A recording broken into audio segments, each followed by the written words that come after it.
Good afternoon, everyone. People are still joining, so we wanted to give a couple of minutes for everyone to join. But on the other hand, we have a dedicated time allocated for this webinar, so we would like to start. Thank you all so much for joining us. And on behalf of MSP4BIO Project and its consortium and our speakers, I would like to welcome you to this webinar. Before we start officially with the introduction and presentations, we would like to inform you that this webinar is being recorded and that it will be posted on our website of MSP4BIO Project and YouTube channel. So in case you don't feel comfortable with being filmed, you can keep your camera off. The reason for this webinar being recorded and published online is that we want to contribute to dissemination activities of MSP4BIO project. So in this case, GDPR rules fully apply to this webinar. So EU rules on data protection. Maybe just a couple of rules on how we would like to organize today's meeting is that we will have some initial presentations, which will be followed by discussion and questions. So you will have the opportunity to ask questions. We would also encourage you really to use the Q&A section of Teams so that we can really see the questions that you are asking, because sometimes in the chat there are also some exchanges and so on. But we will be checking both channels because we are really curious and would like to receive your comments and questions for today's webinar. Equally important, you can also raise your hand and ask in any moment if you have anything that you would like to add. One moment, I will share my screen now.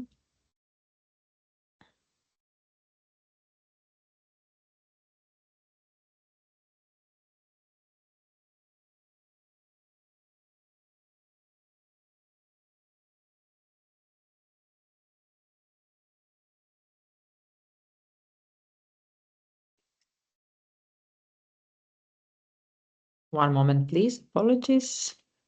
Okay, now should be fine.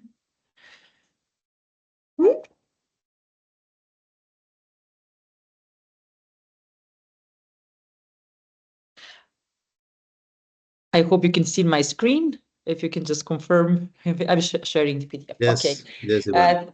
Thank you so much. This webinar is being hosted by MSP4BIO Project, namely by our partner responsible for really conducting this work, University of Cadiz, with support from us from ESPRO. My name is Ivana Stojanovic. I work for ESPRO Sustainable Projects, and we are coordinators of MSP4BIO projects. Yes, so today's agenda is actually fit for 1.5 hours of this webinar.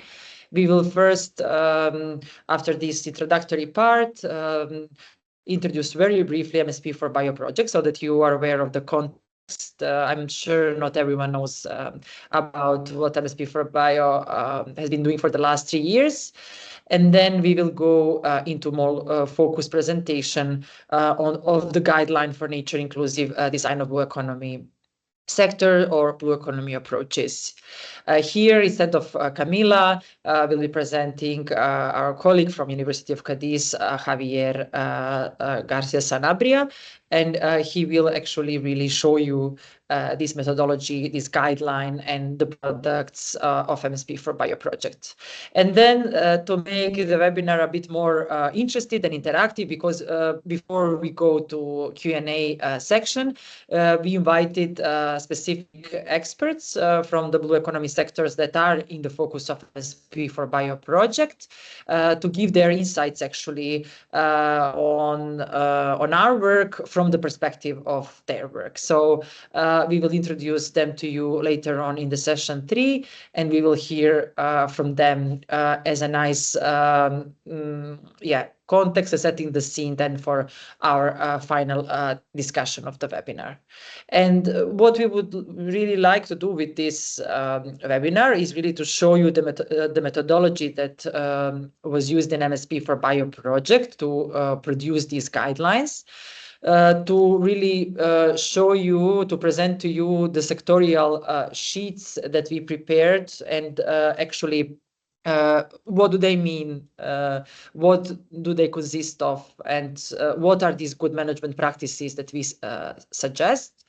Then to also provide expert reflections, so really the views and maybe some possibilities of for transferability of this guideline. And also we wanted to integrate here maritime spatial planning and marine protected areas perspective, how actually planning professionals can incorporate these tools into real world decision making. So this is all for the introduction. Once more on behalf of University of Cadiz and ESPRO, thank you so much for being here. And now I will briefly give you an overview of MSP4BIO project. So MSP4BIO project is a project that is actually working on biodiversity mainstreaming or biodiversity integration into the process of maritime spatial planning. It's a project that actually started almost 3 years ago. Now we are in our final phases. July is our last month, official month of the project, and this is why now is a good moment to really show our results and share them with the interested community. This project included partners from all over Europe and worked closely with the related projects and, importantly, worked with 6 test sites across European sea bases. The main goal was really to support implementation of policies, EU ones, such as EU Green Deal, EU Biodiversity Strategy, but also more global ones, such as biological CBD, Global Biodiversity Framework. And not only, it's also about Maritime Spatial Planning Directive and related biodiversity directives at the EU level. And the approach was really to look into it from different dimensions, different perspectives, such as environmental, socioeconomic, and policy, and to really produce an integrative framework that can help this biodiversity integration into maritime spatial planning. So the main objective was really to develop this integrative, flexible management framework. We call it ecological socioeconomic framework, or briefly ESE framework, for the prioritization of strategic and spatial conservation management measures. And we really started from the science base. We also have a database that we produced for the project. It's fully available on our website, towards really strengthening the role of maritime spatial planning as the integrative framework. We had 6 test sites, so all European sea basins are represented. They're quite different, from very local ones to more transboundary ones or sea basin ones or transnational ones. What's interesting to say is that this imposed a lot of challenges, but also opportunities for this framework to be robust enough, hopefully, and transferable enough and applied to other sites across Europe and beyond. And in each of these sites, we worked with site-specific stakeholders, which were gathered in communities of practice that we established at the very beginning of our project. Those were really local site-specific stakeholders, main users, main stakeholders of our project results. So what are our main results? Actually, this project has a lot of outcomes, but we would really like to somehow show how we what are the building blocks of this integrated modular management framework. So we started with the EU-wide overview of the biodiversity data in the database that I mentioned. And then we worked with the ecological dimension. Actually, we called it ecological module. This is the ecological toolkit, which is, yes, already available on our website and consists of criteria and decision support tools. Then the socioeconomic part, which will be in the focus of today's webinar, consisted actually of really socioeconomic and governance criteria, but then also of the participatory development of integrated trade-off scenarios and good management practices for blue economy sectors. Then we had also the policy component, policy coherence solutions, to actually strengthen maritime spatial planning or maritime spatial plans compatibility with new biodiversity targets and requirements. Then the MPMSP strategic integration framework. For this one, I mean, all these outputs are online. And for this framework, we are also now soon publishing a guideline that is a bit digesting better all this different information we collected.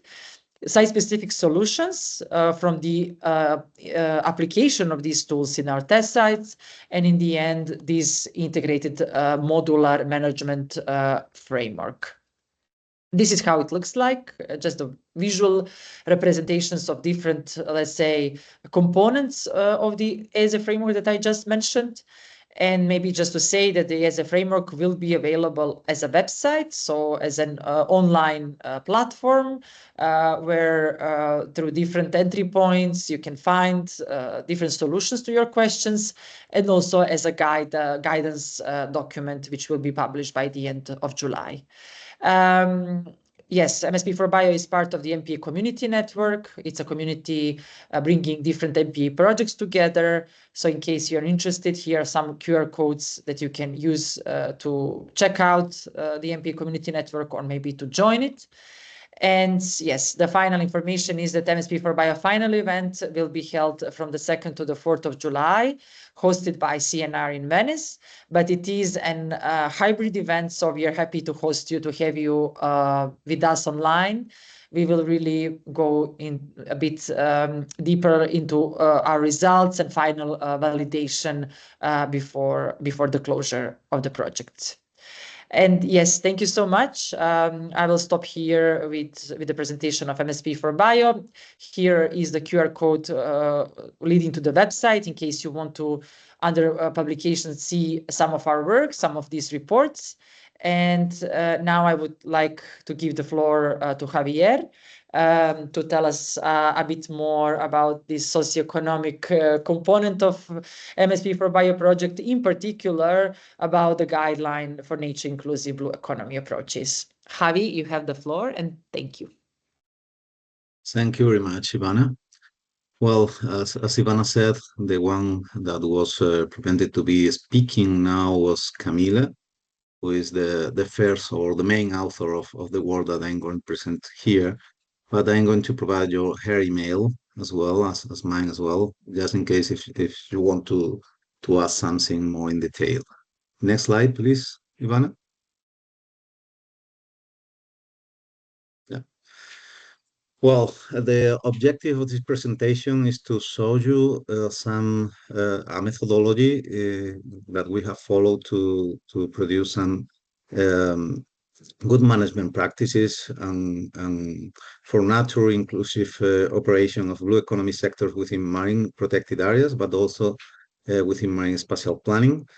We have examined 5 sectors within MPAs that were the ones more important for our test sites in the MSP4BIO project. Next, please, Ivana.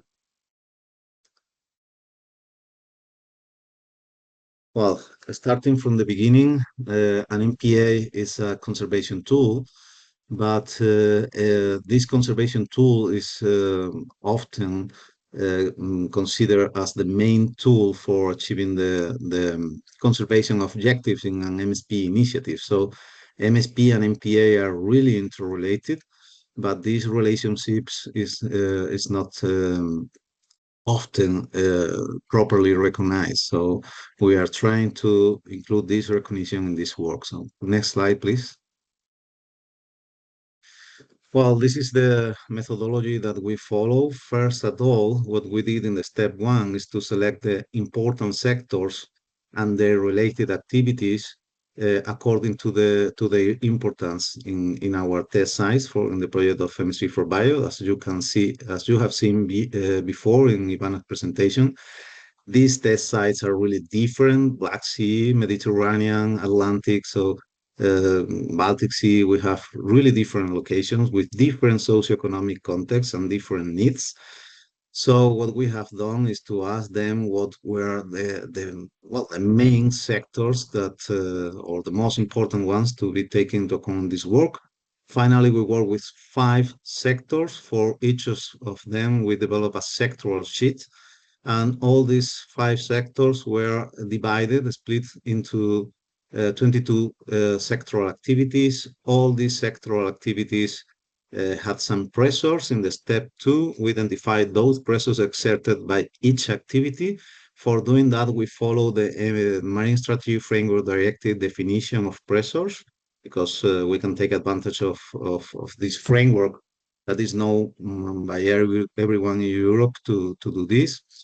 And then we identify 180 possible potential impacts of these pressures on ecosystem services. And we also provide, after screening in the step 5, 95 good management practices to address or to become better or more sustainable the operation of these sectors within MPAs. We also did an expert consultation and validation in the step 4, as you can see. And with all this information, we try to summarize all of them in 5 sectoral sheets that I'm going to present today. Next slide, please, Ivan. For doing this, we have selected the DAPSI-WORM framework because this framework highlights the relations between the drivers and the activities and the pressure that those activities exert to the system, the chain of state that these pressures can produce in our MPA, how this chain of state can be considered or can produce an impact on ecosystem services or in human welfare, and how can we respond to those impacts, in our case, with good management practices or providing some guidance with good management practices. Next slide, please, Camila. Camila, sorry, Ivan. Well, here you have an example. You have the sectors, the 5 sectors here: fisheries, aquaculture, renewables, non-living resources, and tourism.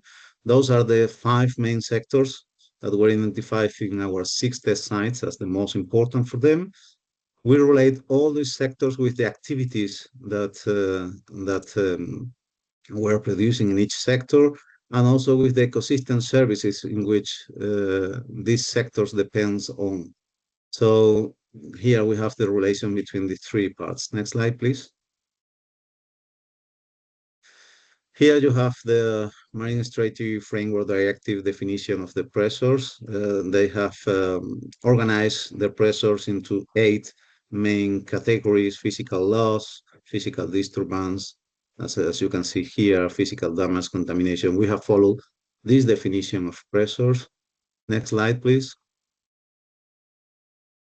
And here you have also the ecosystem services. When we were going to the ecosystem services part, identifying which pressures can produce or potentially produce an impact on certain ecosystem services, what we have followed is the Common International Classification of Ecosystem Services, the CISES, the last version available at that moment. And then we went to the category of group. We didn't go any further because the objective was not to go into detail in ecosystem services. So the category of group was enough for doing this. So we work with these 3 categories: provisioning, regulation, maintenance, and cultural services. Next slide, please. Here you have 2 examples, the table 8 and the table 9. You have 2 sectors: renewable energy and aquaculture. And one activity, as an example, like the wind farms or the aquaculture in coastal or intertidal zones. This activity is related with some pressures, as you can see here in the table 9. physical loss, physical damage, and so on. Some of these pressures can have a potential impact on ecosystems, as you can see there. And there you have also the last column with the information source that we utilize to do these relations. In some cases, we have to go to the expert inputs with some expert that we selected that have been working for a long time with ecosystem services. Next slide, please. Yeah, at the end, we have done, I think there is a problem here, Ivana. Previous slide. And next slide. No. Well, okay, it doesn't matter. Well, I'm going to explain this. There is one missing slide before this one, but what was said is that we develop also an expert multi-criteria analysis in which we analyze the relation between the pressures and the ecosystem services. Is that relation was negative, then we highlight this as negative, and if it is positive, as positive, or neutral with a 0. And then what we did is to do this for every ecosystem services and every sector, as well, as you can see in this table. For example, for nursery and avid maintenance, the first ecosystem services, what we have is some values for each of the sectors, the potential impact that they can have in these ecosystem services, and then you have also in the last column the cumulative impact on this ecosystem service that we can have with these sectors. So this is important because often we don't have only one sector in an MPA, we have several sectors. And then if we have these 5, this would be the cumulative impact on this, only on this ecosystem service. So that was the relations that we have done with this multi-criteria analysis. Next slide, please, Ivana. Thank you. Well, with all this information, what we try to do is to summarize all this information into Sankey diagrams that really helps visualizing the impact flow. At the left side of the Sankey diagram, you have the sectors, and then you have the pressures, the ecosystem services, and the categories of the ecosystem services. As you can see there, at the end, we'll have regulation, provisioning, and cultural ecosystem service. In this way, we can see if we follow the Sankey for each sector, we can see how the sector impact or potentially can impact on each category of ecosystem service. So we can form decisions in this way as well. Next slide, please, Ivana. Here you have one example of the sectoral sheets. This is for renewables. It's, as you can see, short. It's really short, and information is really condensed. But I'm going to explain you step by step this sectoral sheet. Next slide, please. The first part of the sectoral sheet, what you have is general information. This general information section only is contextualizing the sectoral sheets and the potential for its usability. And also what you will find as well is some sector characteristics, general characteristics, for example, some sector information, the ecosystem services main dependencies of this sector, and also the activities that can be developed within this sector. Next slide, please.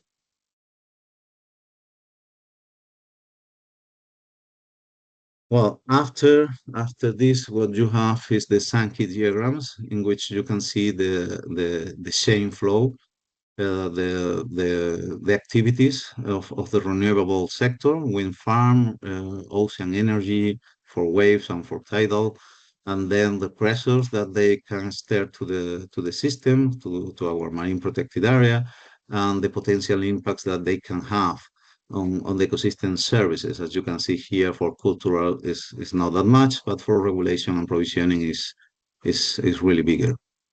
Next slide, please. And at the end of this sectoral sheets, what we have provided is the good management practices. All these management practices have a link in which you can follow to find more information of the good management practice. And also you have a categorization, a classification of each of these good management practices. Next slide, please, Ivana. Here you have the classification. First of all, the scope of action of the good management practice, if it is for MSP or for MPA. If it is for MSP, then you will find a circle. If it is for MPA, you will find a triangle. And if it is socio-ecosystem oriented, so if it has a broader approach, then the circle or the triangle is going to be green. If it is oriented to the activity, to the development of the activity, then it's going to be orange. And if it is oriented, the good management practice towards limiting the activity, then the circle or the triangle is going to be red. Next slide, please.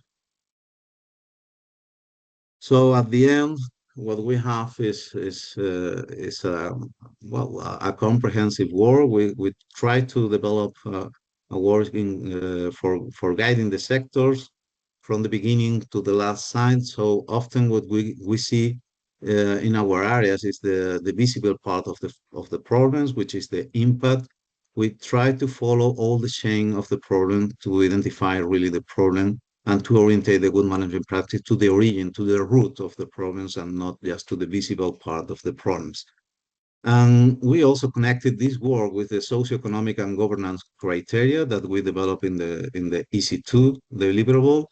We selected 13 governance criteria and 20 socioeconomic criteria that were coming from the main policy documents and normative and recommendations that we can find in this field, coming from international and European field. So we have selected all those criteria that were more than 1,000 criteria, and then we summarize in only 33 criteria. The socioeconomic criteria were prioritized in each test site, and also were related with the ecosystem services in which they depend on which they are related to. Sorry. And also for the sectoral seats, what we have done is also to relate the sectors and activities with the potential impact that they can have on the ecosystem services. So the ecosystem services work in this between EC2 and EC3 as a glue that fits all together. And all these relations can be fitted into the trade-off to inform the trade-off, and then to feed the EC framework that we want to develop at the end of this project, of the MSP4BIO project. Next slide, please, Ivana. And here you have the example of the prioritization of the socioeconomic criteria on the left and the governance criteria on the right. Remember that we have 6 test sites, and when we ask for the test sites to rank or to prioritize the socioeconomic criteria, you have the diagram on the graph on the left, where you can see a lot of disparities. So that means that the socioeconomic criteria are not equally important in each test sites. So they have strong difference between them. The context, the socioeconomic context at the end are really different. And on the right side, when the very same test sites try to prioritize the governance criteria, what we found at the end is a lot of consistent in the results. The only exception was the Baltic Sea, but the others have ranked really similar the same governance criteria. What this means? What this means is that although we have ranked with the same value all these governance criteria, and we want the same, this management practice, the good management practices that we are providing in the sectoral seats, should be really tailored to the real socioeconomic context of every test site. Because maybe one solution can work in one test site, which have some culture and some socioeconomic context, and maybe cannot work in other test sites that have more or less the same problems, but have different socioeconomic context. That is the way in which we try to integrate these two deliverables within the EC in the MSP4BIO project. Thank you. Next slide, please, Ivana. I think I have hand. Okay. Yes. This is the last slide. Thank you so much, Javi. And thank you for... Yes, and yeah, Thank you for keeping the time as well. I know it's not easy to present everything that has been done in a short period of time, but I think you gave a good overview of the work done in the project. I will just quickly check if there are any questions. There was someone raising hand, but maybe it was not. Okay. Yes, Jana, please. Yeah, thank you. Thanks, Xavier, for your presentation too. You didn't speak of trade-offs. Would you maybe comment a little bit about on this as well, if we have time? Yes, of course. Well, the trade-off that we did in every test site was developed by the team of the University of the Azores, but we're also applying in the Cadiz test site, so I can speak a little bit on it.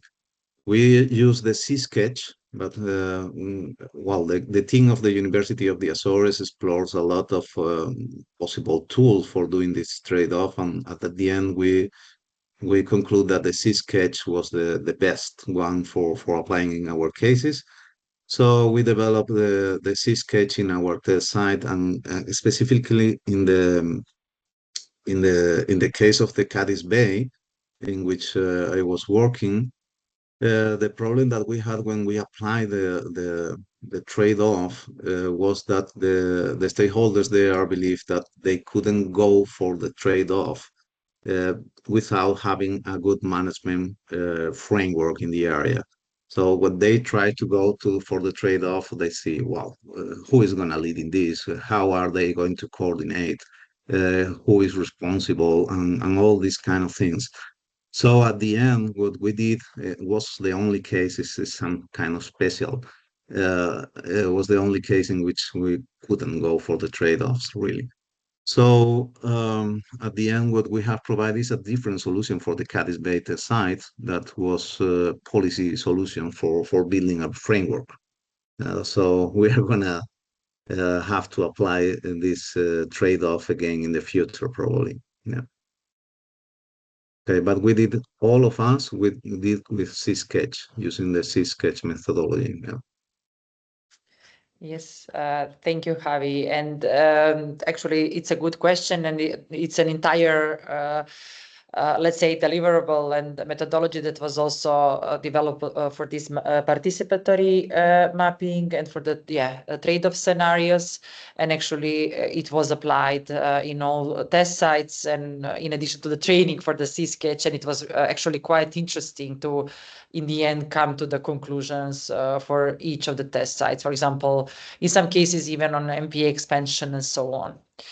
Okay, thank you for this question. If there is no other question, then I suggest that in line, we'll just get back to the presentation, in line with the agenda, we go to our expert roundtable on the as we introduce them, reflections from the experts.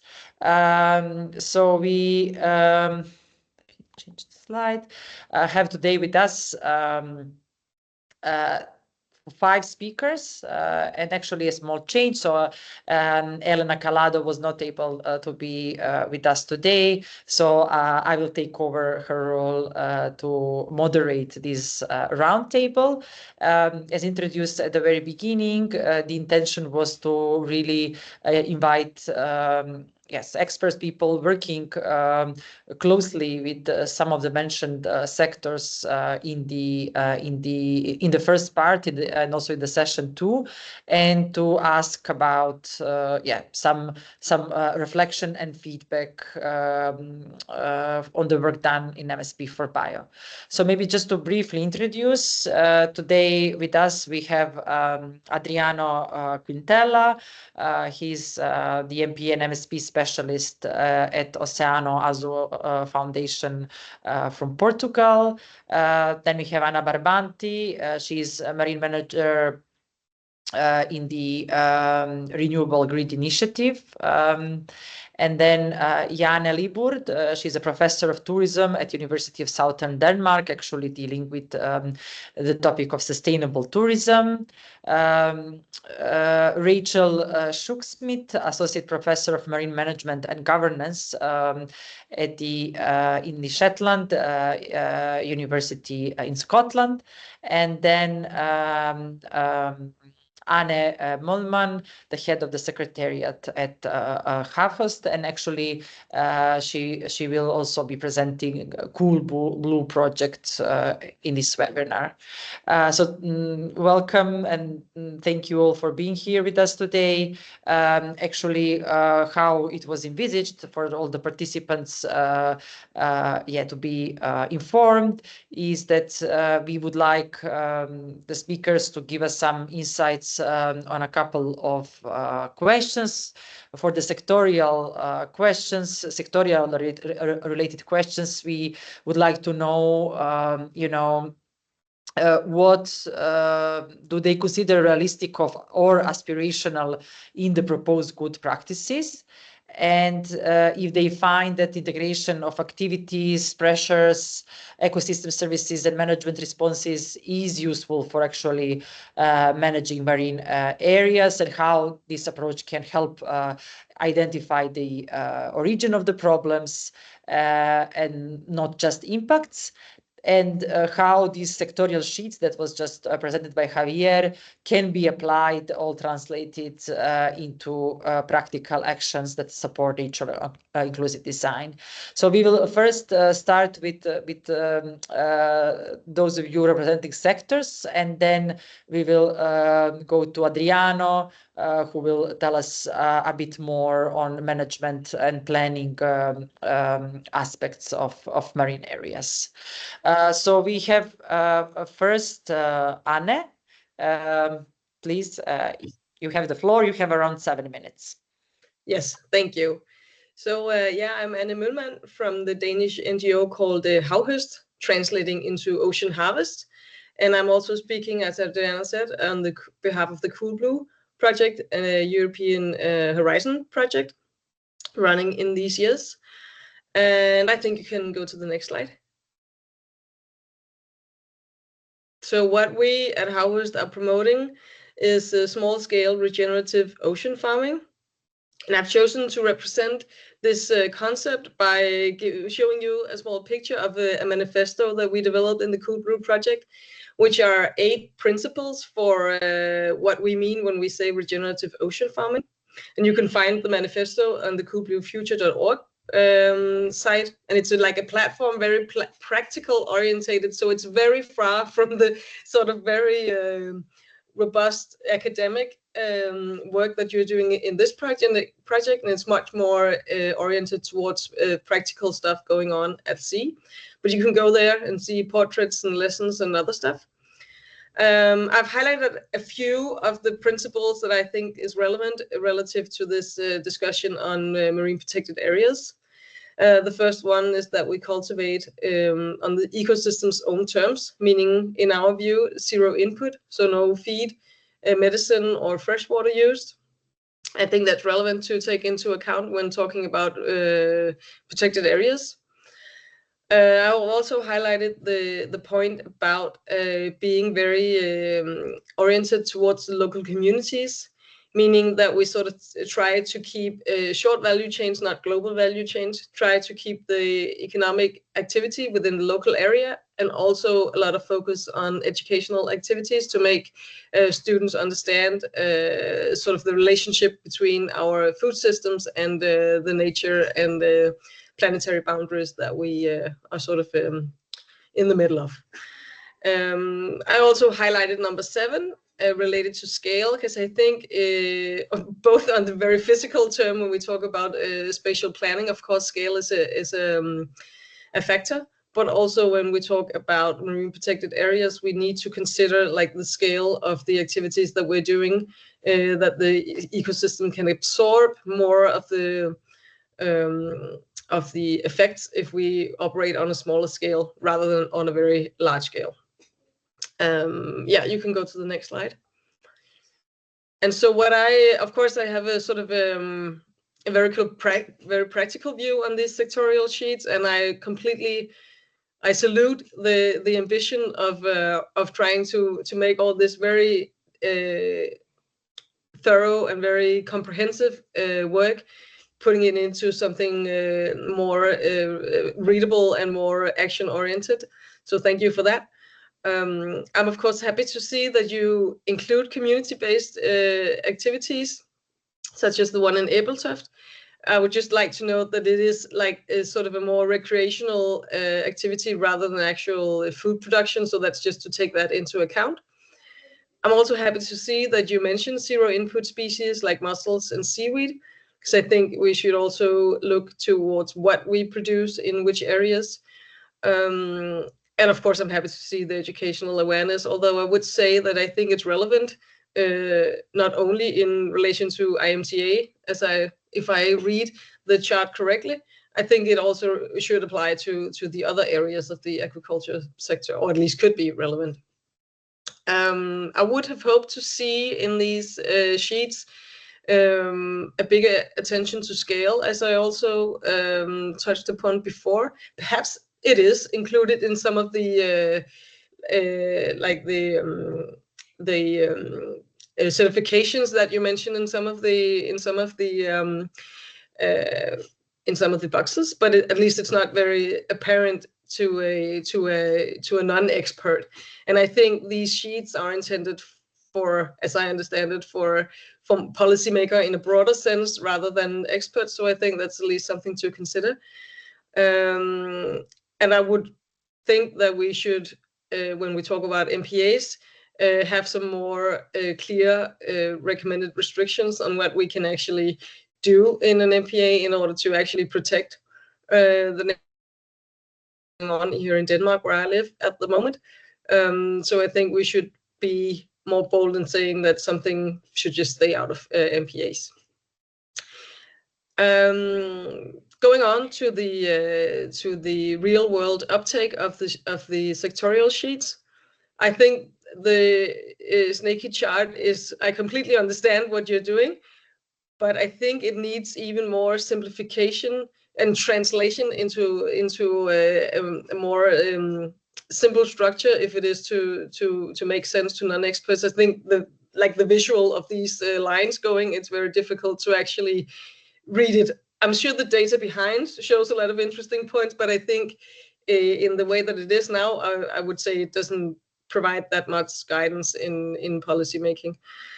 And another point, but I'm sure you're already saying it in your presentation, but it needs like translations into specific locations, because when we do this very generic guidelines, they become so broad that it's difficult to actually inform practical decisions. That's also what we meet when we apply for a license to establish a seaweed farm, for example. It comes down to very, very local factors. So I think in order to make these sheets practically applicable, we would need to translate them even in more details in national or maybe even regional levels. So I completely understand sort of the need to do the broad guidelines first, but I think in order for them to really have the effect that we want, they need to be made more concrete. That was my, I don't know how many minutes. Thank you. You're right on time, and thank you so much for the comments. Javi, would you like to comment, say anything, or? Okay, thank you, Anne, and thank you, Anne, for your nice presentation and for the effort of going through the sectoral sheets. I understand that Sankey diagrams are, for a non-expert public, difficult to understand. Even for an expert, you have to go to the deliverable, yeah, to fully understand the Sankey. Yeah. So yeah, but I don't know how to. Well, maybe that was the intention that we had when we tried to remain at the category of the group. in the sizes classification of the ecosystem services. So if we went any further, maybe it's gonna be really difficult to understand. If we remain at that level, we thought it was more understandable. But of course, these Sankey diagrams are like trying to wake up some interest on it, and then you go to the deliverable and have more details. That was our intention, because it is true that the Sankeys are difficult to read and to properly understand just with one view. I don't know any other. I don't know if you have a suggestion of another way to represent these relations, but we couldn't find any other better option. Yeah, that's one thing. The other thing related with the necessity of reflecting more properly the speciality, what, how do you say, the specificities of the places in which have to be applied. I think there are not magic solutions for everywhere. Yeah, it's impossible, at least from my experience. This is not mathematics. This is social science, more or less, combined with natural science for sure, but it's more on social science and time. So we have to take into account the culture. For example, it's not the same to apply a management tool in the UK than in Spain. It's for sure not the same. Yeah, we have a different culture, administrative culture here, and some solutions that works there they are not going to work here. So the culture of the administration, the culture of the people, the culture of the participation, the socioeconomic reality that is behind sometimes of the reports that we can read. This is really important. Yeah, I understand. All these management practices is only a way to again wake up some ideas or to inspire the managers for adapting or to have a new idea and build on them in their own reality. Yeah, I agree with you. Yeah. Thank you.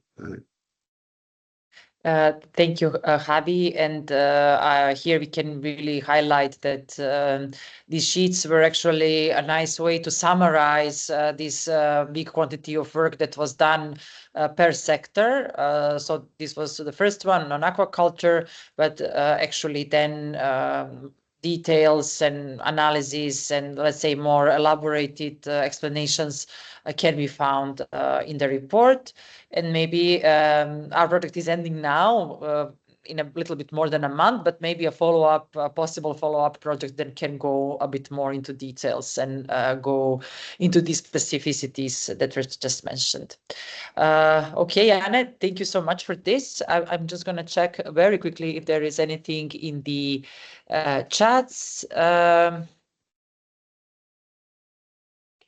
I need to stop sharing before I do that.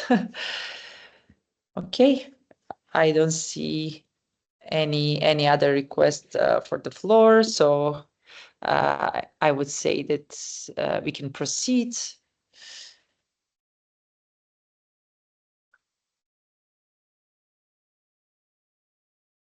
Okay, just to make it full screen.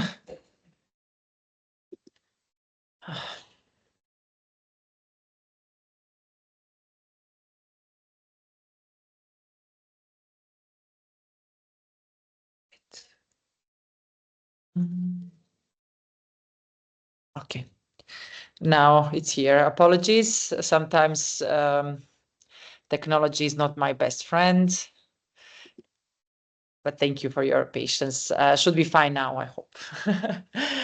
Okay, the next one is Rachel. She will be speaking, presenting and commenting, focusing on the fisheries sector. Please, Rachel, you have the floor. Thank you, Ivana, and I'm delighted I'm not the one in charge of the team's PowerPoint presentations, because technology doesn't like me either. I'm Rachel Shacksmith, as Ivana kindly introduced earlier, and I lead the marine spatial planning process in Shetland. So we're uniquely, as a university, we co-deliver the statutory marine planning process in partnership with Shetland Islands Council, delegated to us by Scottish ministers.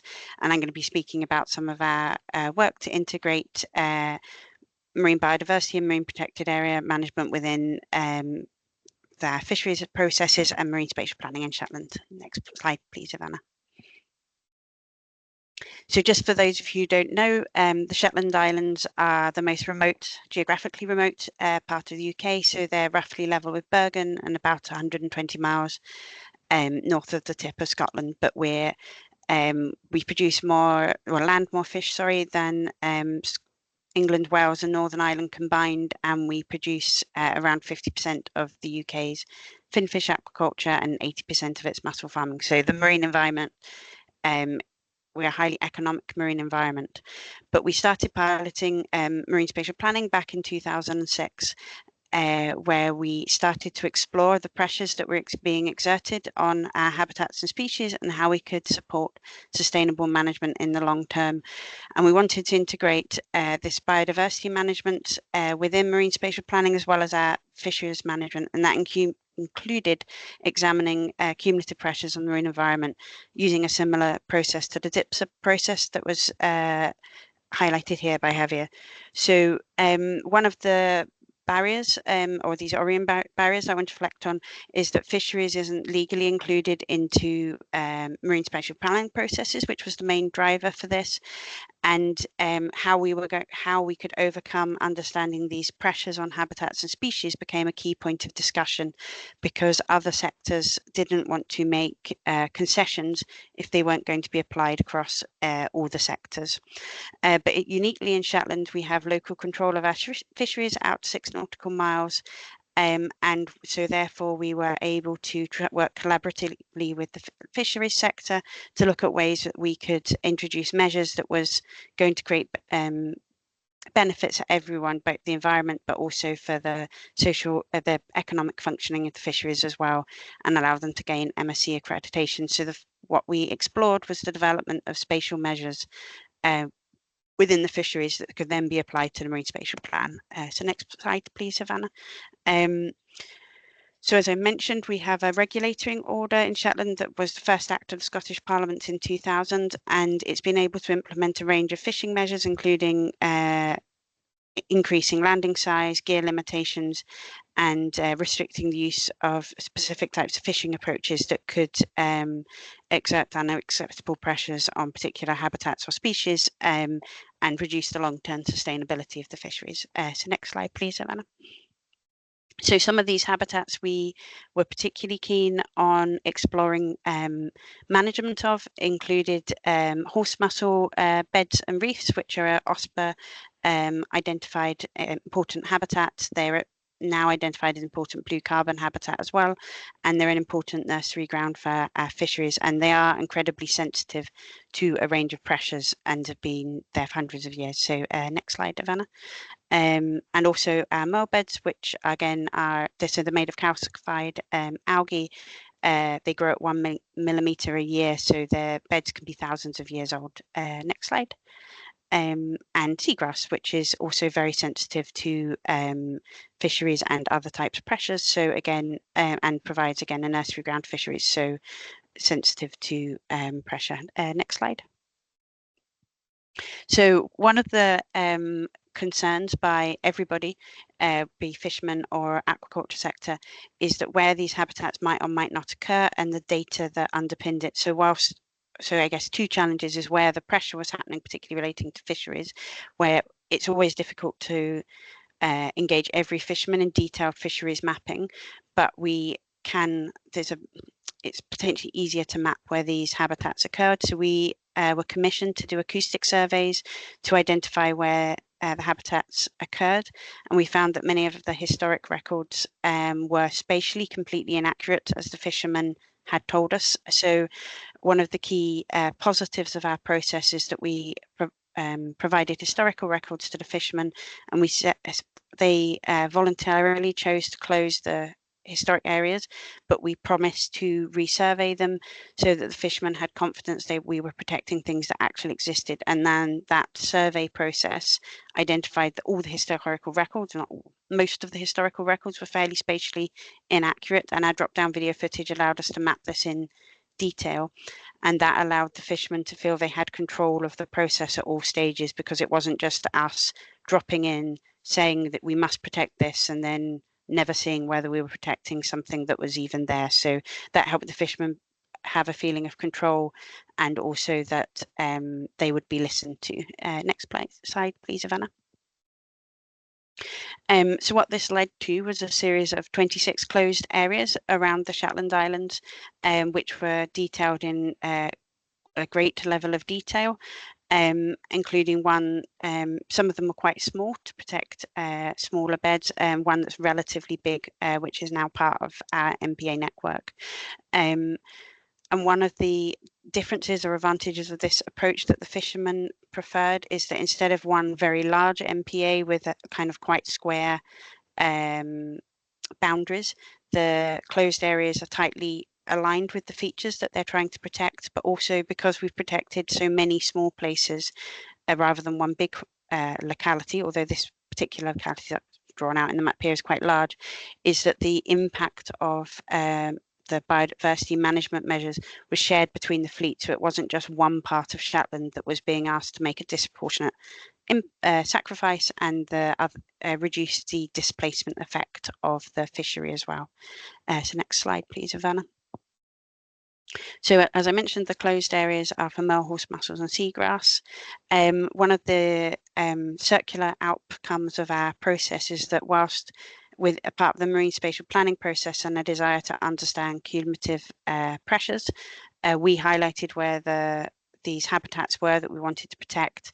The fishery went away and mapped them and created their closed areas. And those closed areas have now gone into the marine plan as closed for all development types. And that was very important for the fishermen, because in the same way the other sectors hadn't wanted to introduce measures that wouldn't apply to fisheries, once the fisheries had agreed that they would voluntarily adopt these statutory closures, they didn't want to see other development types coming in. So it's been a circular management process which has been positive, and by having closed areas, multiple closed areas in these 25 in total, 26, we've got enhanced possibility of connectivity between these habitats. Next slide, please. So some of our key learning was that there was quite some of the origin problems rather than the pressure challenges is these legislative barriers. So in Shetland, you have the regulating order means that you must have a license to fish in Shetland waters, which means that it's easier to create clear dialogue with a set group of people. The data collection part was fundamental, because what the historical data had a range of spatial issues. It wasn't spatially specific enough. It didn't map the extent. And so when we were trying to address the pressure, we simply didn't have the evidence to support good management measures. So that's been key to our process. And for it to be acceptable to the fishers, this feeling of control and inputs has been very important to them. There was the clear opportunity for them to put stops on the process if they felt the evidence wasn't there to support what we were trying to address. And this participatory process, I noticed, was clearly highlighted within the information sheet that MSP4BIO provided. The other benefit for the fishermen and for us in MSP has been this concept of fairness, and also it's allowed them to gain external recognition for the fishery and get them MSC accreditation. So the habitats that we've shut, or the fishermen chose to shut, not only were they environmentally important, but they were nursery grounds for fisheries, but the MSC accreditations actually allowed them to gain a better market price for their fishery, all of which were important considerations for the fishers, more than the protection of a habitat that, until we showed them video footage of, that they were likely relatively unaware of. I think that's the last slide, but perhaps, yeah. Thank you, Ivana. So my reflections on some of the questions that you posed, Ivana, was that the process that you've highlighted or Javier highlighted is similar to what we have utilised in Shetland, but some of the challenges is these was the lack of data being allow us to undertake this process well, and we had to address early on in the process, and legislative barriers to do it equitably across all sectors. I thought the sheet itself was very clear and useful, and I could clearly see how these participatory processes that we've tried to adopt had clearly emerged from your findings within the sheet. Thank you so much, Rachel. Thank you also for the introduction of your work and then connecting it with the work done in MSP4BIO project. Maybe just one small sub question at the operational level. Yes, in your opinion, for example, what would be next steps starting from these guidelines and sheets that we prepared? From your experience, to make it really like usable beyond the project. I guess with the sheets provide an excellent starting point, I think, for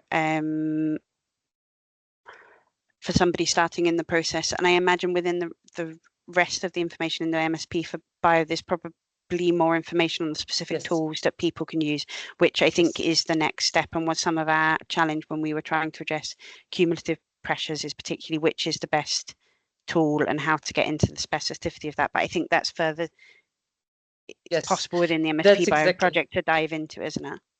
Yes, thank you for mentioning this. Actually, one of the main decision support tools that are part of the ecological toolkit that then were tested also in the test sites are those supporting cumulative impact assessment analysis. So actually, this is part of this integrated as a framework.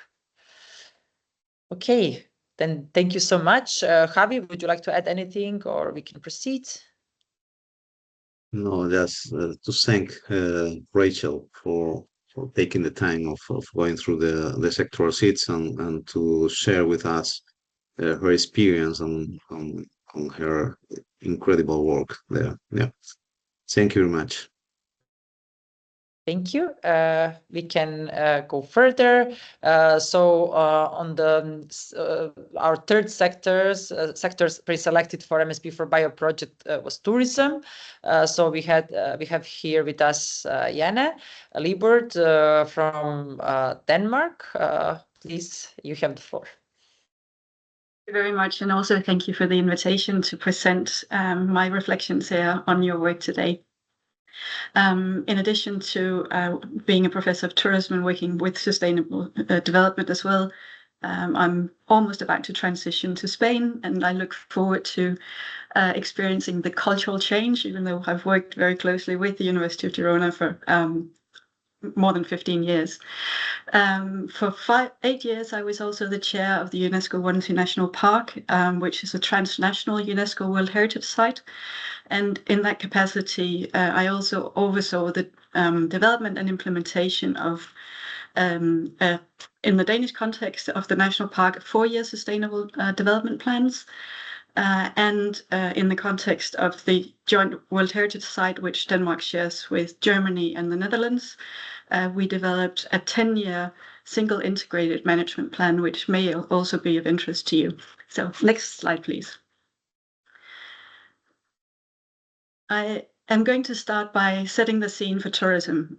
So the official definition of tourism is that it's a social, cultural, and economic phenomenon that involves the movement of people to countries or places outside their usual environment for either personal or business or professional purposes. So both leisure tourism and business tourism is included.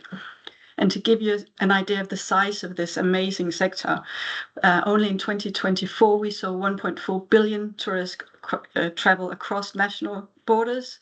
That means international tourists are counted only, and with an exception of cruise tourists, because the cruise lines don't report to the UN Tourism Organization.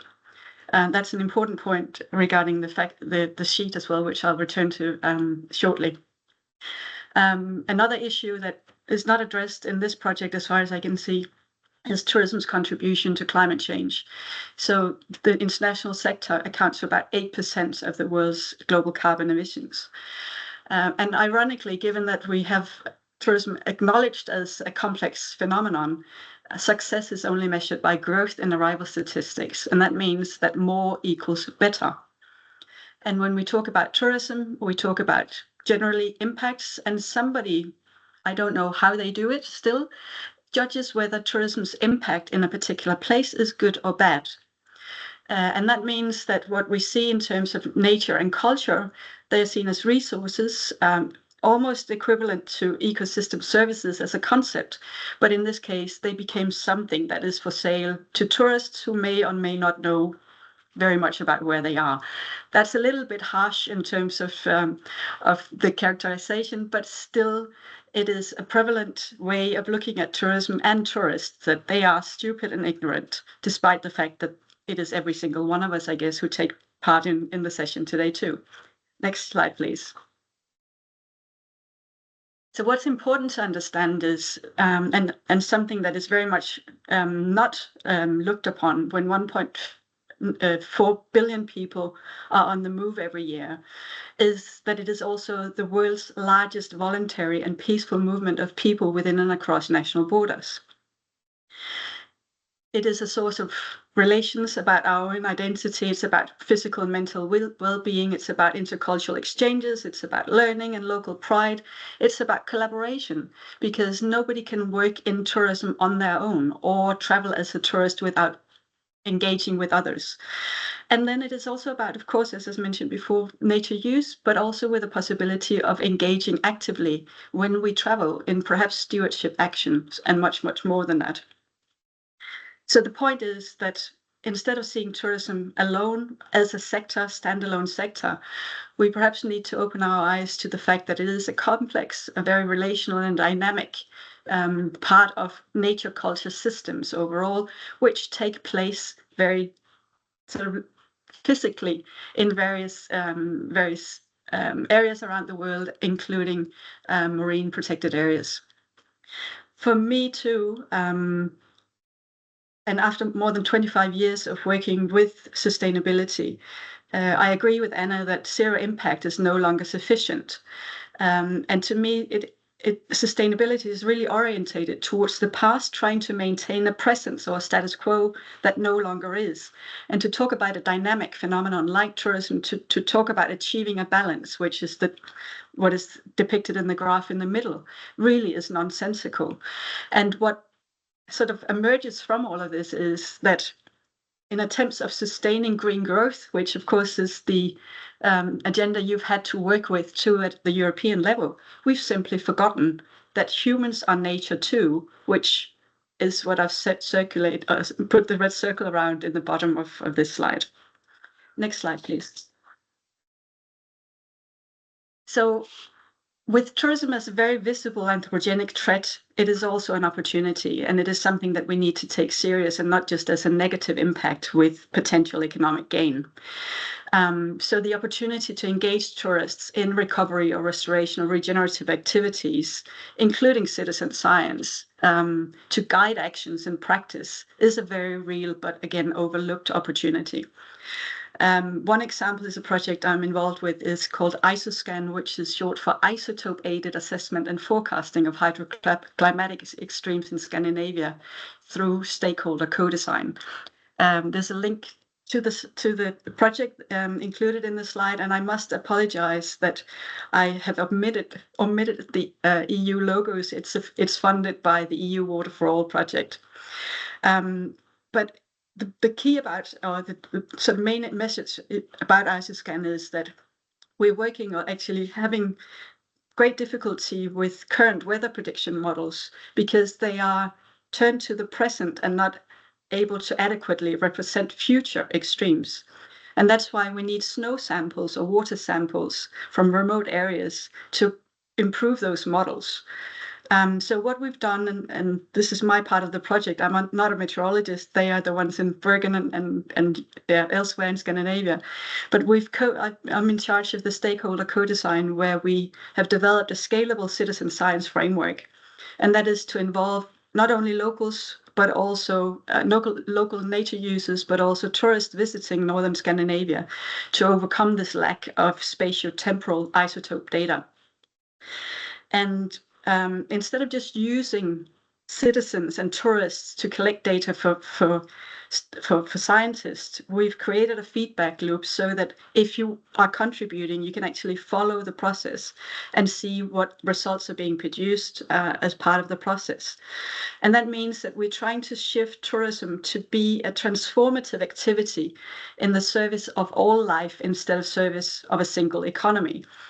And it is also a way to begin to address root problems. So why is it we're facing climate change and extreme weather, which of course have quite detrimental consequences for stakeholders, including locals and tourists, but also water resource managers. So my key message here is that we can only do this. We can only move towards more regenerative practices and doing this in reality, not just talking about it, in collaboration with others. And that's fundamental to all tourism activities, as I mentioned up front, but much underutilized when it comes to ownership and implementation, and also to create collaborative advantage. So in brief, with the sheet on tourism, given that it crosses across all the sectors represented in your project, perhaps there would be some opportunity to also make some kind of cross-reference to others instead of siloing again such an important phenomenon.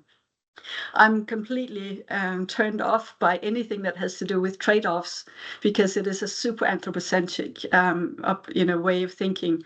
And even the term ecosystem services means that nature is a service to humanity.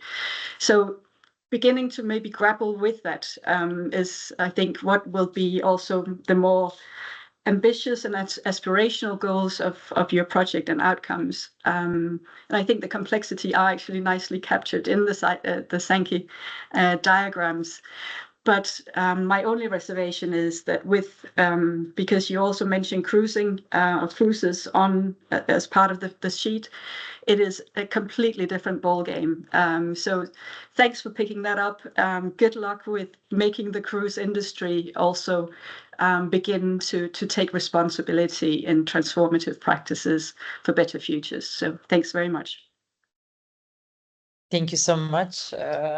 Thank you also for this nice introduction, and then the link to our work, and also to mentioning the cross-cutting aspect. Actually, in the project, we were really trying to analyze, well, in this case, different sectors, but then also, to some extent, to bring them together in the best possible way. For example, through the cumulative impact assessments and so on. But of course, there is still a lot of work ahead. This is where we will stop with MSP4BIO, but then hopefully other projects can bring in more of the suggestions that you just mentioned. So thank you very much. Javi, do you want to add anything? Yes, of course. First of all, thank you very much, Jane. It was a really inspirational talk. Yeah, really. You make me thinking. Yeah, because I also give lessons to the students of tourism. I also used to start the lessons by saying that now tourism is the movement of persons most impressive in terms of people. Before we had the wars, now we have tourism. This is the best and the highest movers of people in the world. So yeah, it has a lot of responsibility in what is happening with carbon sequestration, carbon emissions, and all the things. But with the other thing that you have said, and this is maybe another discussion, but it's really interesting. The ecosystem services, I know it's an anthropogenic view. Yeah, it's an anthropogenic view because it only is an ecosystem service when it's used, and if not, it's an ecological function. So I understand that, but in which other way can we try to highlight the role of the society into the territory? I mean, almost don't know any territory in which humans are not present or human has not a foot on it. Yeah. So it is really difficult to talk about nature by nature at this moment. Is more talking about socio-ecosystems. And what we try to do with ecosystem services is to facilitate the connection between nature and people and activities and all the things. I know it is not perfect, but indeed it has worked to me in some experiences like building a strategy for managing a coastal lagoon in the Mar Menor Sea in Murcia, or in other places like in Latin America when we try to develop another tools and programs. They really can understand. I mean, the stakeholders, the people, the ecosystem services as the glue that fits all together and the interlink of the things for having the vision of the social ecosystem. I understand what you say, but I don't have an alternative. Is what I mean. I don't know if you have. Sorry. Well, I guess a brief answer to that is that it's really about our very mechanical way of thinking. And we've done this, since Isaac Newton for more than 300 years. We think in separations, and we think that by turning one knot, we can fix the rest in order to achieve, maintain a balance and a status quo. But that's not how the world operates. So we need to start thinking in relations. Right, and connections instead of divisions. And that's also, again, coming back to my point in terms of cross-referencing or linking the different sheets together. I did include one more slide on the references. So maybe if you're interested, there's some readings there. And one of the examples, if you shift, Ivana, just to the last slide. Sorry, you've taken that. There was originally also a, no, so not the last slide, my last slide. There it is. Aha.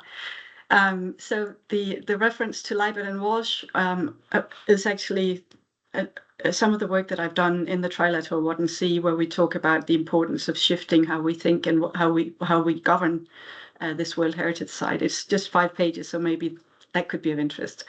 But thank you again for your invitation and for listening. Thank you so much. Very, very interesting discussion and exchange. And apologies for going through the slides this fast, but I realized that while integrating, I made this mistake of putting the reference list at the end of all slides. Thank you once more, and we pass to the fourth speaker, which is Anna Barbanti. She will be talking, commenting and referring to a bit to our work done on the sector on renewables. So Anna, please. Thank you, Ivana, and thank you so much for having me. So I'm Anna Barbanti, and I am a private consultant, and I work for the Renewables Grid Initiative. And today I'm presenting OCEAN, which actually stands for Offshore Coalition for Energy and Nature. So the next slide, please, Ivana. So the coalition basically brings together across Europe, grid operators, developers of the wind power, especially offshore, and civil society and environmental organizations. We have 2 different coalitions we are working with. Next slide. And one is in the North and Baltic Seas, together with 35 members, and including 2 supporting organizations. And the other, which is in the next slide, is the Mediterranean one, which is a little smaller because it was born a couple of years after. It was born in 2023. The one in the North and Baltic Seas is started in 2020. So some of the topics that are addressed within the coalition are specifically on renewables and specifically on offshore wind power, and how offshore wind and nature can coexist and can actually thrive together. So on the lines of actually the fact sheets about renewables that you produced, there are some topics that align with the work that has already been done by the coalitions in the past years. Next slide, and you can skip 2 already. So the first part that I would like to talk about is actually mitigation. So mitigation hierarchy here was drawn for the specifically offshore wind and what can be done to make sure that it can actually coexist with nature. So the first step is avoidance, so to avoid any negative impact that we can, and then mitigate all of those that cannot be avoided. And then step 3 and 4 are regarding restoring and offsetting and contribution. So these are steps that can be taken within any offshore wind project to try to make it more nature friendly. And to this end, the coalition last year put together, next slide, put together a collection of 80 different avoidance and minimization measures that can be found online in the website. I can post the link to the website after in the chat. And it puts together all of these different measures and identified knowledge gaps, best practices, and recommendation. And they regard specifically offshore wind in all of the phases of the process. So since the design to the construction to the operation and also decommissioning. So there are measures and examples for all of the different steps. And next slide. The coalition also has an online database in which these can be consulted. It's public, it's online. You can just type on Google Offshore Coalition for Energy and Nature, and you find it in the resources. And you can also download the report if you're interested. Next. The next part, it's about enhancement and restoration. And yeah, you can go to the next one. Thank you. And another topic that is really important and is touched upon within the fact sheet on renewables is the inclusion on nature in the matters of nature inclusive designs. So in the coalition, what we mean for nature inclusive design, which this word is used in different contexts, in different ways. So in this case, we refer to those structures that are built within or around offshore wind and grid infrastructures that enhance nature. So they are not for minimization or mitigation, they're not for restoration, but only for nature enhancement. And here you can see some of the examples like biohuts that are fish nurseries or shelter for fish, artificial reefs of different kinds, nature-friendly scour protection and cable protection, water holes, and a bunch more. We also are now, as RGI, within a project to innovate and find more of these nature inclusive designs for wind infrastructure and grids. And we are actually launching a challenge for startups to come up with new designs for this. Next slide. On top of that, there is also on the website a database for nature enhancement and restoration projects, which is accessible as the other database, and where there is a compilation of a lot of different projects that have implemented or are testing different designs for restoration and nature enhancement. Around the world, not just in Europe. So it's really interesting. There's the location, the questions they're trying to answer, the monitoring they're doing, and there's lots of best practices in there. So one point that I wanted to highlight here compared to the fact sheet is that, for example, here we have not mentioned at all aquaculture. That's because aquaculture it's another sector, it's not a nature inclusive design, but there is a discussion regarding if aquaculture could actually be coupled with offshore wind energy and development. And I have to say, I don't know of any actual aquaculture that is happening. I know there are some restoration of oysters, for example, but it's a completely different discussion. And it's really important to think about where the offshore wind is built, what kind of aquaculture one would like to put there, if it's feasible. I think there's a lot of implications that are really important to be addressed when thinking about putting these two sectors and these two activities together. So going to the next slide, last point on which I would like to touch is the compatibility with MPAs, which within MSP is really important, not just talking about if and where, if it can be built around MPAs, but also within. So at the moment, the EU regulation allows certain human activities in MPAs, but only if these are compatible with the conservation objectives of the area. On the other hand, also the IUCN feels like it is appropriate to have renewable energy generation within certain categories of the MPAs, like the 4, 5, and 6. But again, only if offshore wind can permit, it doesn't adversely affect the site's integrity. That said, there's a big discussion regarding this topic. And so not only if offshore wind could be built within MPAs, but also around MPAs, and also if offshore wind projects, cables, and so on could become later on an MPA because, or an OECM, because of the effect they have by sheltering certain species from other activities and so on. This is a conversation that is going on at this very moment, and it's a really hot topic right now.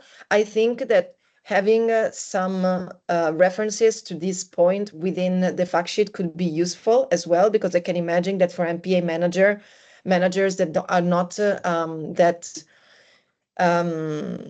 familiar with the topic, could be something that they could take reference to and maybe go find more information later on after having a few information.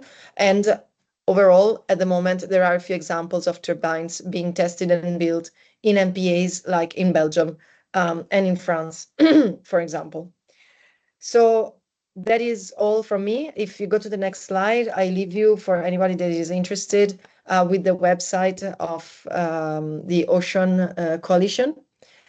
And also the if you want, you can subscribe to the mailing list and the newsletter. And that's it from me. Thank you so much.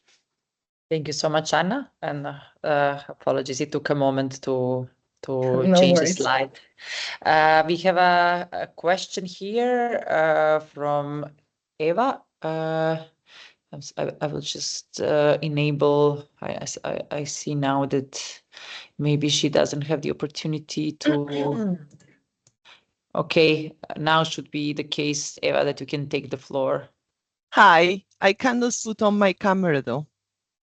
Now should be allowed. Now I can, and people get shocked because I have white hair now, not like in my photo. So my name is Eva Gelabert. I work in the Freshwater Marine Unit of the European Environment Agency.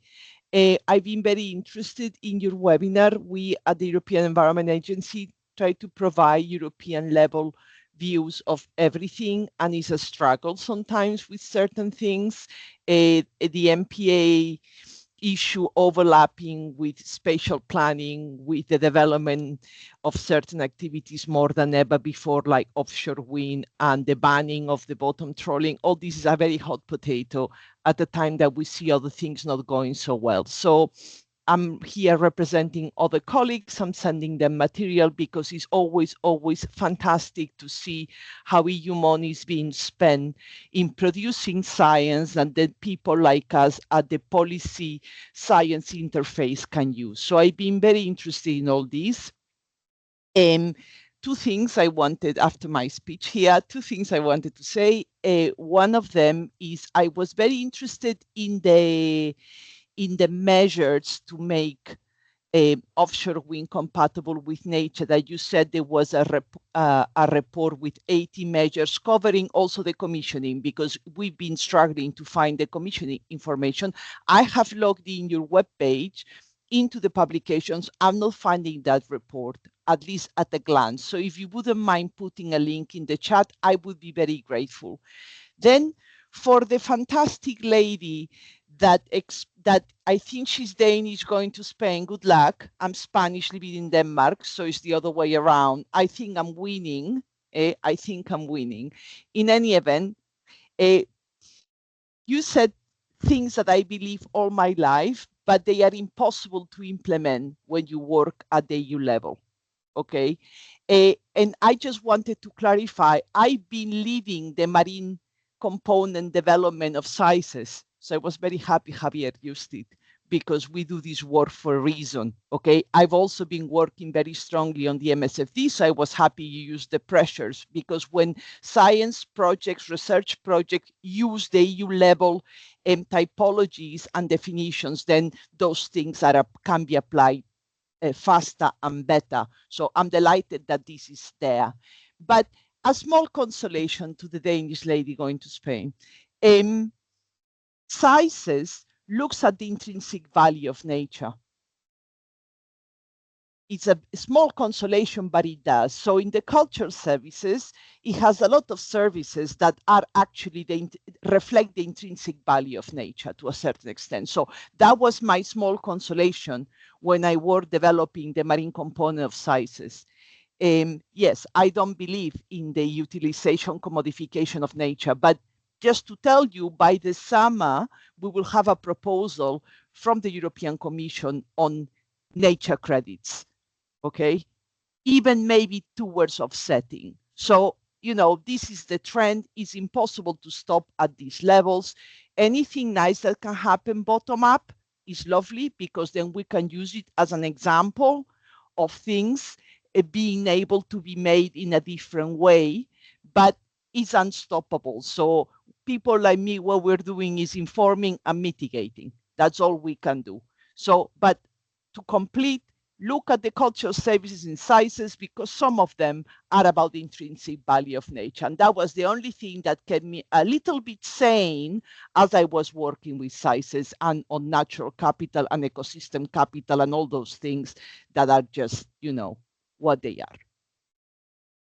That's my speech for today. Thank you. Thank you so much. And I just put the reports in the chat, two different links, one to the full report and the other one to the fact sheets directly, so that they are maybe a bit more easily accessible. Thank you so much. We are running a bit out of time, and we have still one more speaker that we would like him to provide his perspective on from the MPMSP point of view. Apologies for this small delay, but I think the discussions have been really interesting, so we didn't want to interrupt them. I hope you can stay with us a couple of more minutes before we end the webinar. Thank you so much for this. And last but definitely not least, we have Adriano Quintella with us. And Adriano, welcome, and thank you for staying until the end. You were actually invited to present a bit of perspective from MPMSP on this work, and maybe a couple of questions similar to the other speaker would be, yes, how this material can be applied in the real world MSP and MPA planning and management, and if you think that these kind of sheets, of course, combined with cumulative effects, yes, for example, how multiple sectors may jointly stress or impact ecosystem services in your area that you work with, and if this is helpful to move away from sector by sector management. Yes, please, you have the floor.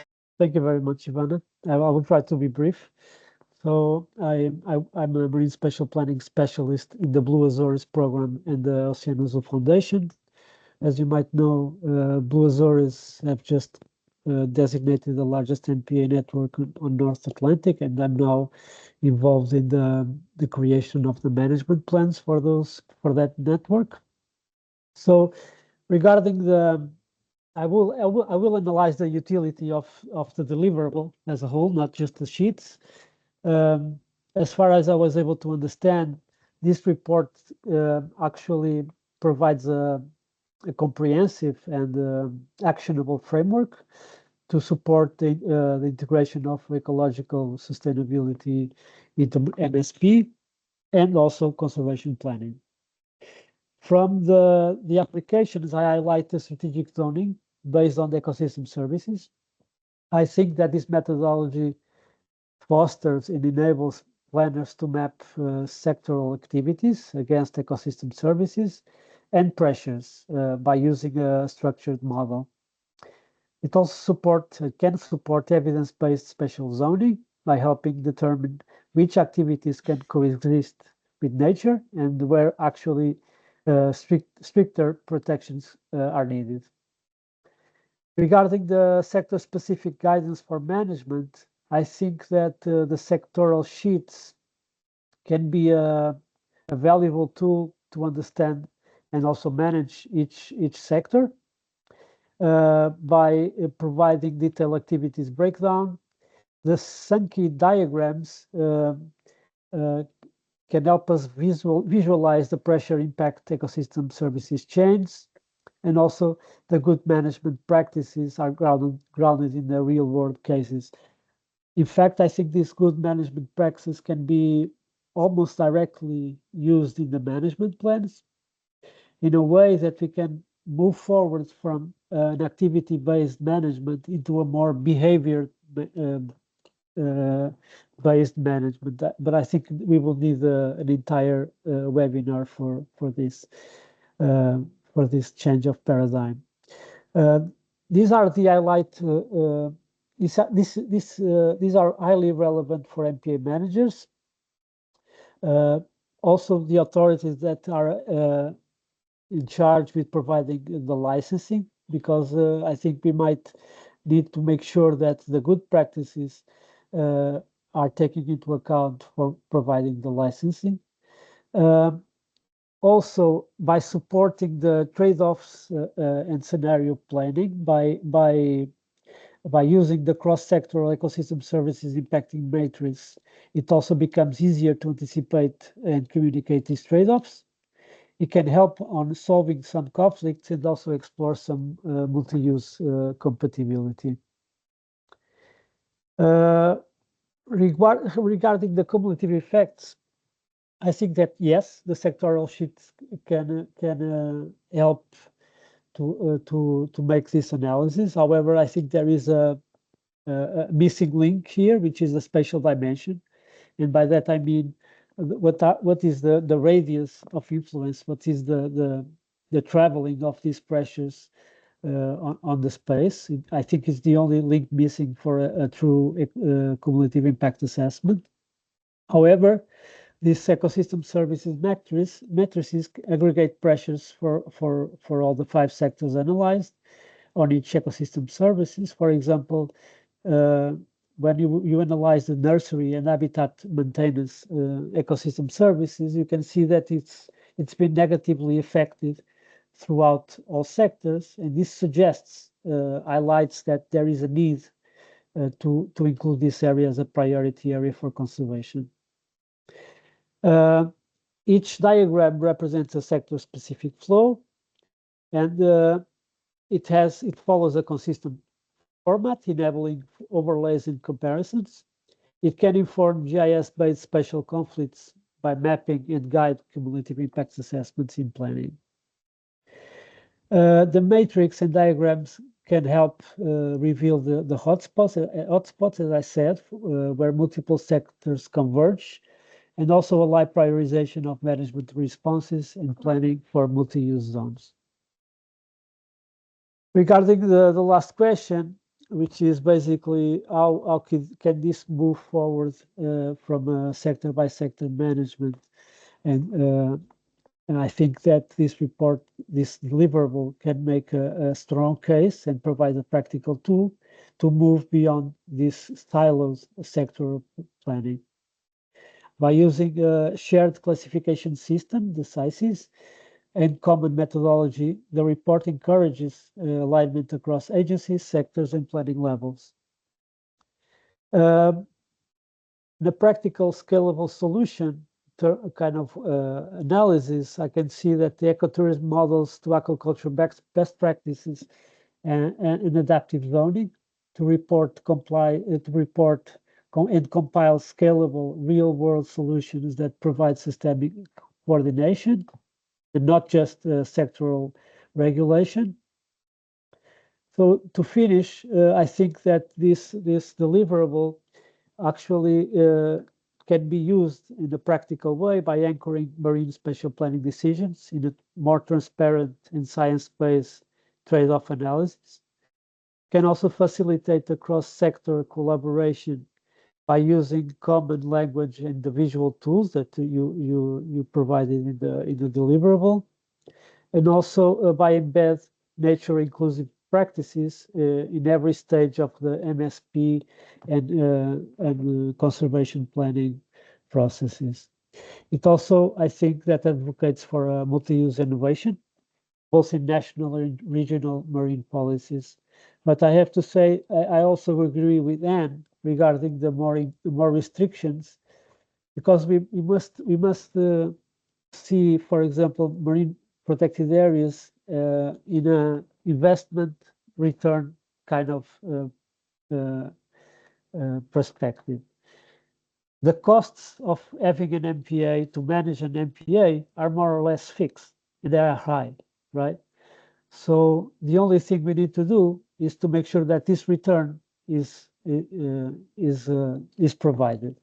The return from this investment is provided. And the higher the level of protection, the higher the restriction, the higher will be your return.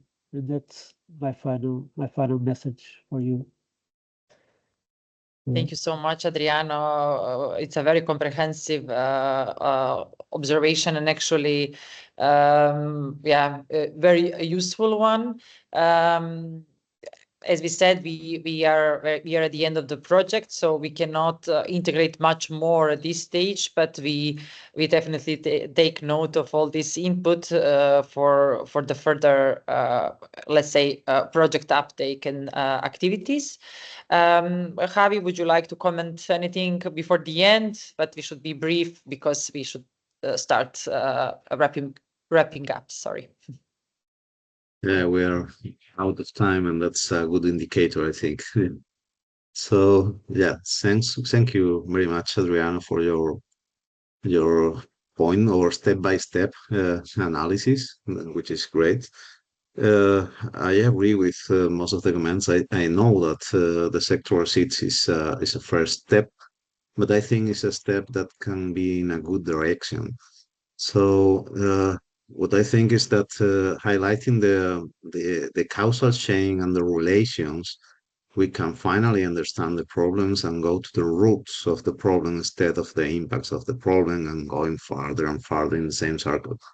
So I think maybe some adjustments, I mean, in these sectoral seats and some further projects on it can help to develop it in a more comprehensive way, or maybe, I don't know, but we can still thinking on it, and I'm sure we can improve a bit more the sectoral seats. Thank you very much for all your contributions. Really, really interesting. Yes, so once more, thank you, everyone. I'm checking the chats, but I don't see other requests for questions or for the floor. So I would then suggest that we finish here because we are a bit ahead of, we should have closed 10 minutes ago. But still, thank you so much for being with us, and a special thanks to all the speakers. Speakers that are not part of MSP4BIO Project, who took the time to go through our materials and to share with us their insights. It's very useful. As Javi said, we will try to do some final adjustments, but really take all this into account for our further activities. And hopefully here we have people from working with these topics and can apply some of these recommendations in their activities. yes, once more, on behalf of MSP4BIO, we are grateful that you're here. And please, once more, if you're interested in our results, you can go to our website. Almost everything is public there. We say almost because there are a couple of reports that we will finalize by the end of July, and also direct link to the ESF framework will be launched in around 10 days for our final event. And yes, that is it from our side. Have a great afternoon and weekend, and hope we stay in touch. And yeah, we are really at your